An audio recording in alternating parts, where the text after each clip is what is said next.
Welcome, everybody. You're listening to wavesofprofit.com on our YouTube channel, Day Trading for Stock Options. It is Friday, March 13th, Friday the 13th. It's an unlucky day. You should not have traded today. Just kidding. It doesn't matter whether you're superstitious or not.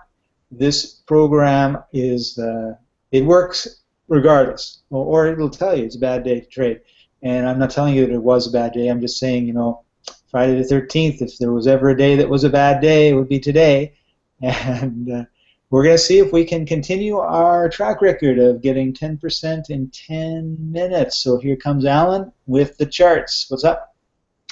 Alrighty, well, let's go look at this one. This one showed up because it's just been a little bit more active recently.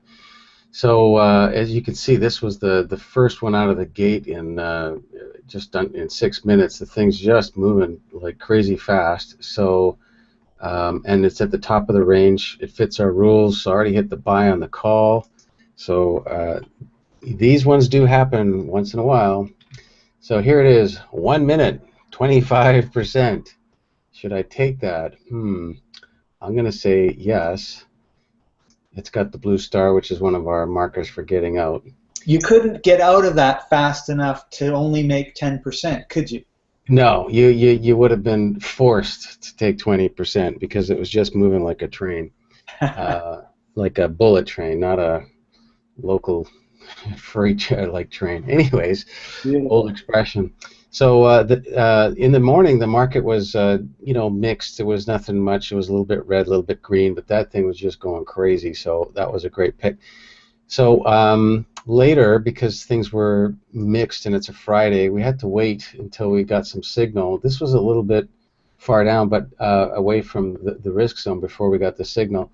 But that's because it had this huge jump and it went back. And anyways, the math and everything says you broke the 7-day, you're outside of that, go buy a put, and so I did.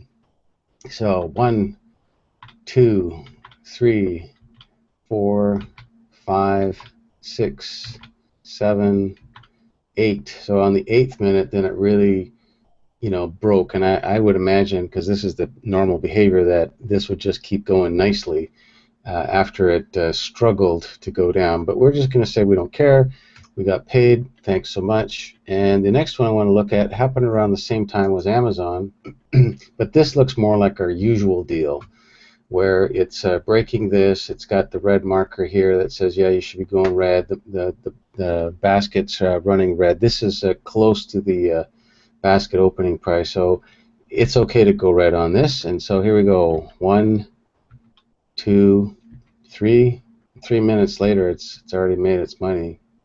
So we'll just say thank you, and that's it. And you just only need one good trade a day. I showed you 3. I could have showed you 6 or 7, but there you are. There's 3 to look at. So this one, which is not common but does happen, is the NXPI. That was in 1 minute. Actually, in less than a minute, you would have made 20-something%. PCLN, you had to wait 8 minutes, and then it finally gave it to you at 14%. And then in 3 minutes, you got Amazon giving you 11%. Lots of good ones to pick, though. Beautiful. All right. Well, thanks, Alan, for sharing that with everybody. www.wavesofprofit.com, or head over to Udemy, do a search on Alan Maxwell and options, and our course will show up. And that's a great place to go if you want to start. If you want to kind of get an idea of what are calls, what are options, what are puts, what's this all about, why does it work, all that sort of good stuff. We're working on a second level course, which we'll get into how you can identify, good opportunities, all that sort of good stuff, using the Waves of Profit software, which you're seeing on your screen right now. But if you can't wait, head over to Waves of Profit. Quite happy to get you going, particularly if you're an experienced trader. Be wonderful to have you on board. We're getting rid of the 4-hour work week. We're replacing it with the 40-minute work week. 4 days, 10 minutes a day, 10%. Seems to be easy. Just have to know a few of the systems and processes that make it that way. And one of the things that Alan said was, we don't care if it goes down further, and a lot of people, I could hear them saying, what do you mean? That's money lost, left on the table that I could have had. Well, greed is one of the problems and one of the emotions that causes you to have huge losses in your portfolio. So we want to do the discipline thing, make the 10%, get out. Don't worry about it. It may be very zen or kung fu-ish or whatever, but hey, if you can make 10% 4 times a week or more in a year, you probably have no financial problems unless you're, wanting to build $1 billion yacht or something. But aside from that, you'd have a pretty good life, I would think. So that's what we want: good life, fun, a little bit of stress. And in terms of, and as opposed to a lot of stress, which most of us have, and we're going to go from there. So thanks for joining us. We'll see you next time, everybody. Bye-bye.